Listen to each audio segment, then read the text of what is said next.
Okay, moving right along. Next up, we have Just Welded from the Body Weld Shop. Before we present the live report out, Body Weld, can you unmute your mic to check the audio, please? Mic check, one, two, three. You hear me? Okay, all good. Good Cool. sound. You may begin your presentation. All right. Thank you.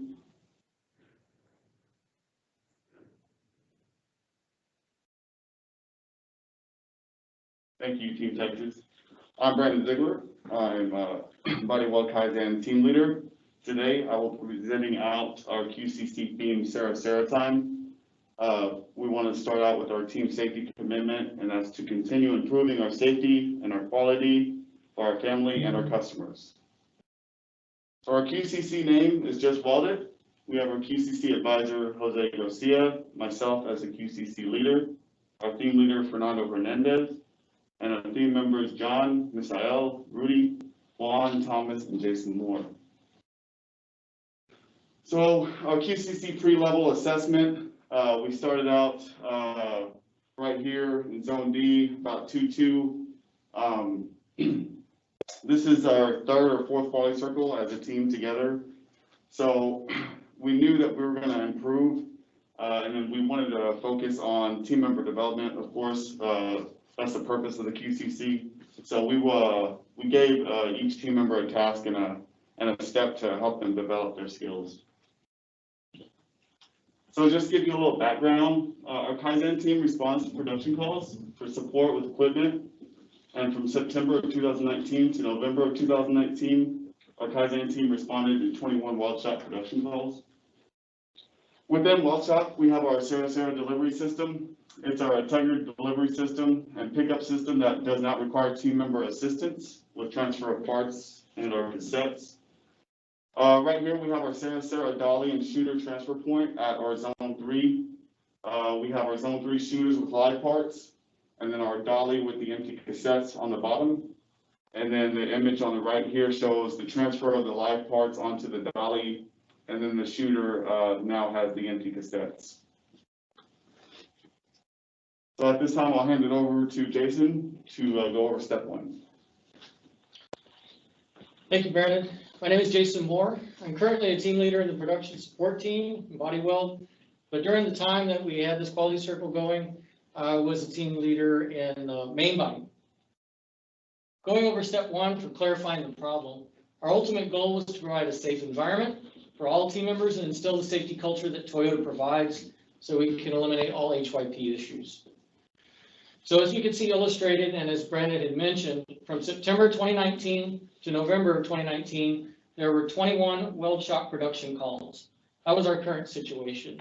Ideally, we would have 0, which leads us to our gap, and this was our problem. But what exactly is the problem with having production calls? So to let you know what a production call is, that is when a production team leader, such as myself in main body back at this time, we make a call or a request to Kaizen for their support because we've lost availability of some of our equipment. In this case, it could be a lifter, it could be a shooter, and so we need their support. That's why this is a problem. Production calls typically directly impact our KPIs. Looking at step 2, we wanted to take these 21 weld shop production calls and we wanted to break them down. So we have 5 main areas in body weld, and main body was our highest hitter. Breaking it down further, main body has 4 areas, Zone 3 and tack line, side member left and right, and Zone 3 was our highest hitter. In Zone 3, they have a shooter, and it services our routes, and it also has processes that the team members work. But the routes was accumulating a lot of calls for them, 5. This route delivers 4 different parts, so breaking it down, we found that our prioritized problem was the back panel process. Looking at the team member's actual flow of work, the team member on the route will stop at their designated position. The live cassettes transfer onto the dolly. The empty cassettes transfer onto the shooter. The team member confirms their transfer by looking at the monitors, and then they will proceed to their next stop. When they attempted to proceed to their next stop, this was the point of detection. The problem was, as you can see illustrated here, they were able to ascertain as they tried to move forward that they had one of the cassettes wedged in between their dolly and the shooter. It had not transferred on completely. And that's what this is illustrating. It should be lined up more according to the blue line. As we see, the red line is how everything is oriented now. Walking that back from the point of detection, we were able to determine that our point of occurrence was when the live cassettes transferred onto the dolly. They were not doing that properly. Therefore, our prioritized problem at point of occurrence is 4 back panel production calls for live cassettes being jammed between the dolly and the shooter. Next, John will discuss step 3. Thank you, Jason. Hello, everyone. My name is John Aldava, Body Weld Kaizen team member. Being a Body Weld Kaizen team member is our responsibility to address all line side calls. Okay. On to step number 3, set a target. In this first graph here, you can see that between September of 2019 to November of 2019, we had 4 calls in that back panel production area. Our goal was to get that down to 0 by March of 2020, creating a 100% reduction.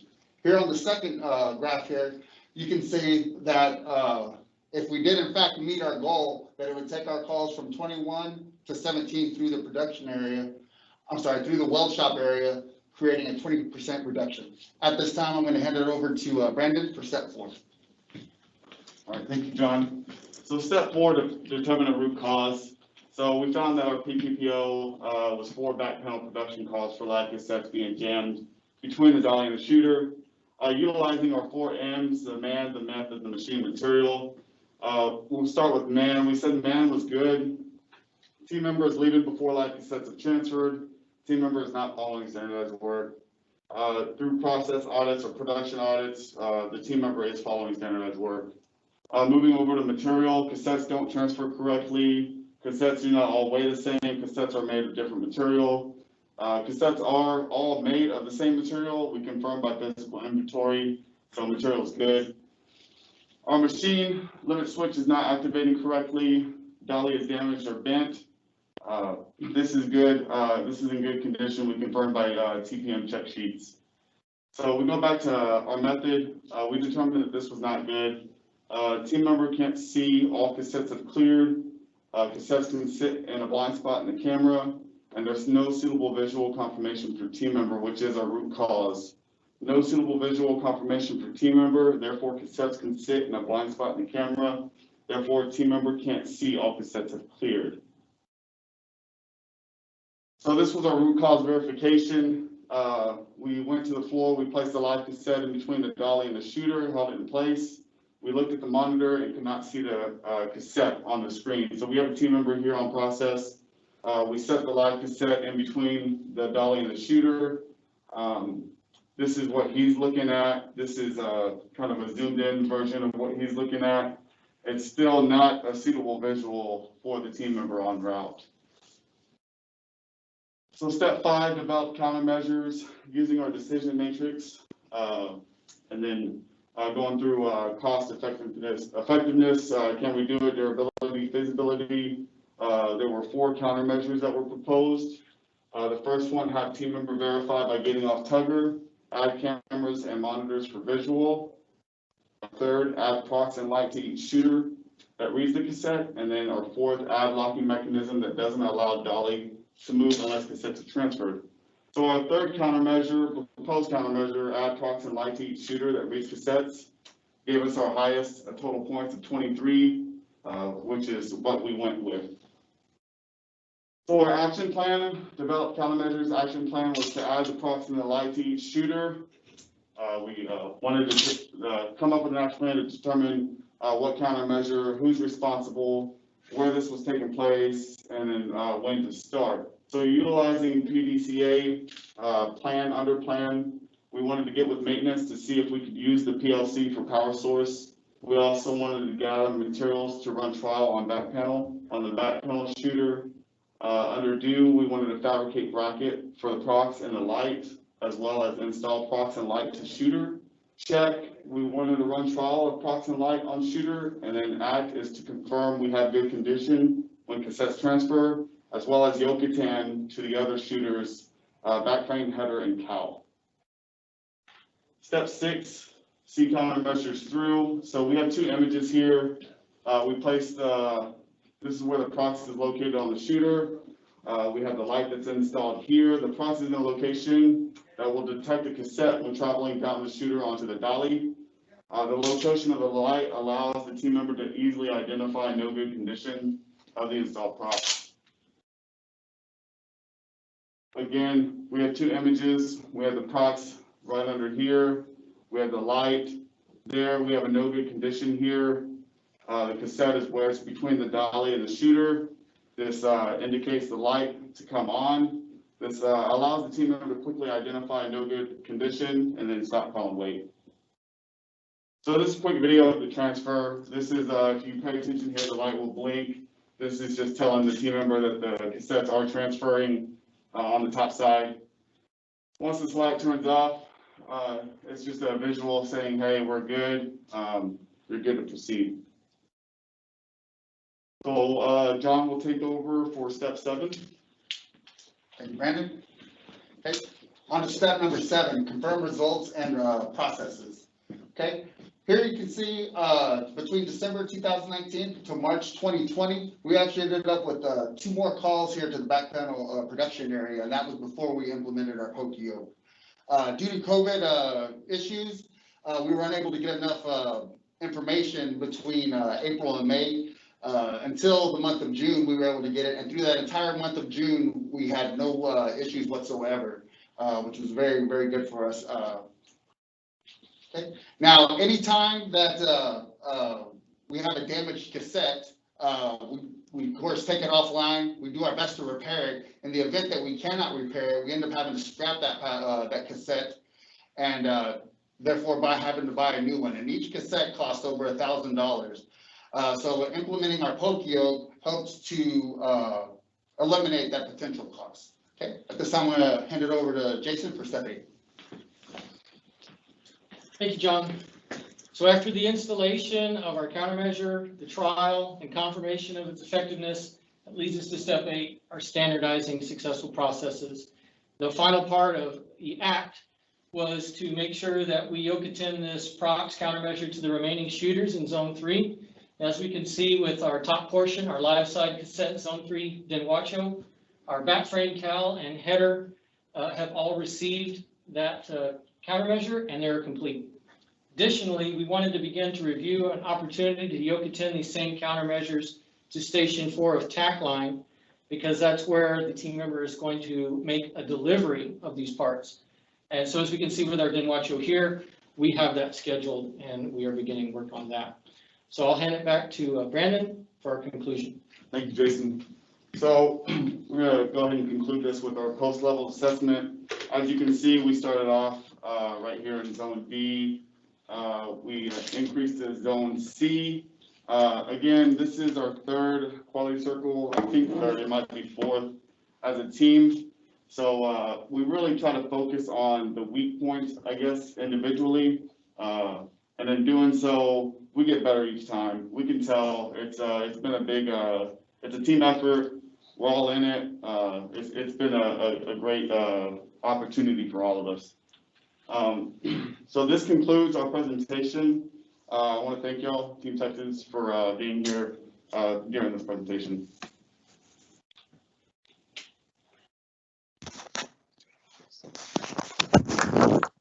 Thank you, Body Weld team. Now I'm going to open it up to MSC for any comments or questions. Hey, team. Oh, sorry. You want to go ahead, Ugi? Oh, okay, thank you very much. My safety commitment is I always give the rules. Thank you very much for the very good activity.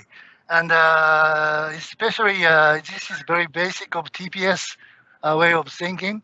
And this is thinking of the jidoka. I don't know how to say in English, but jidoka. And if we have abnormality, immediately we stop the machine.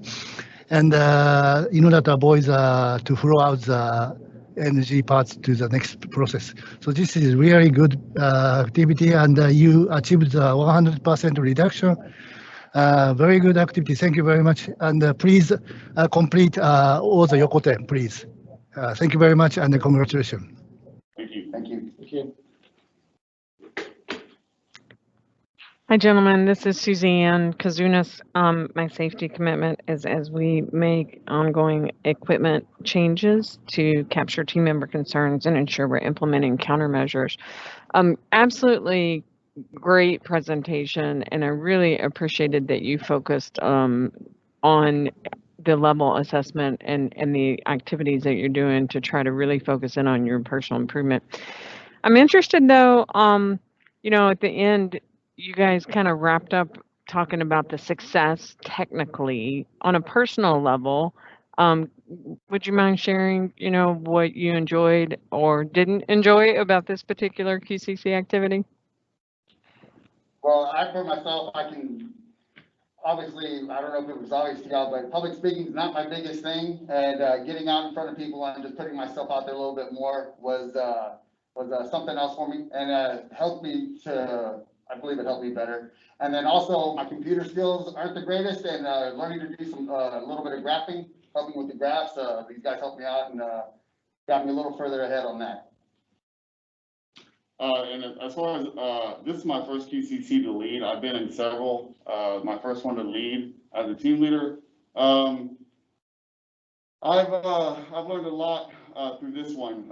Really, it was just to take full responsibility in every step and to make sure that all the team members had the tools necessary to be successful within this QCC.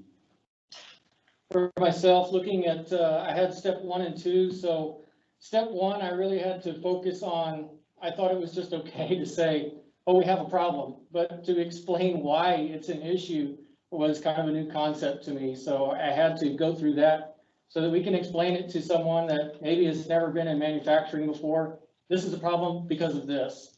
And then of course, step 2 is always fun. I had to learn how to do Pareto charts to make sure that my division points were really strong.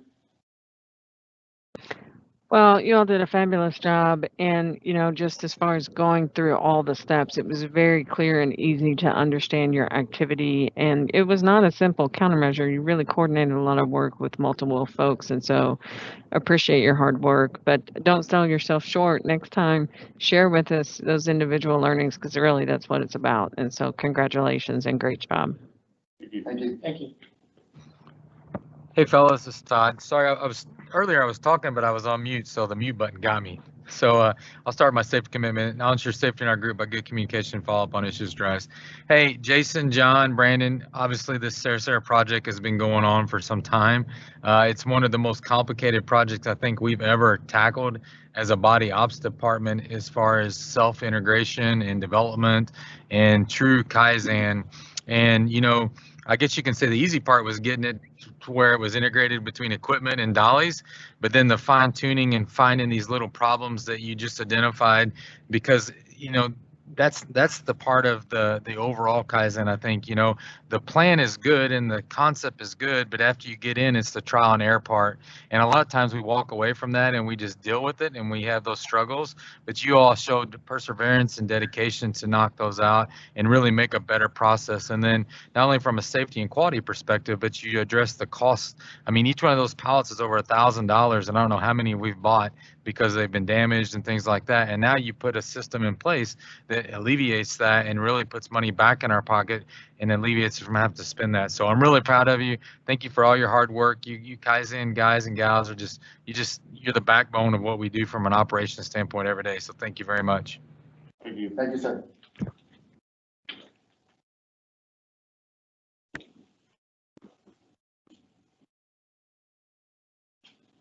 Okay, if there's no further comments or questions, we have some certificates to hand out. Paige, would you begin, please? All right. Good afternoon, Paige Kingsgrove, Body Weld Manager. My safety commitment, I will always set the example for following chips. So first off, I just want to say thank you guys for your hard work and dedication to this quality circle. You guys really overcame some obstacles, and especially with COVID. And then on top of that, you guys were the main people in the COVID for implementing all of the sanitizing stations and things like that for the shop. So I really appreciate all your hard work. So here are some certifications for you. Jason Moore. Thank you very much. Brandon Dugan. Thanks so much, sir. Last but not least, John Aldaba. So thank you very much, sir. Good job.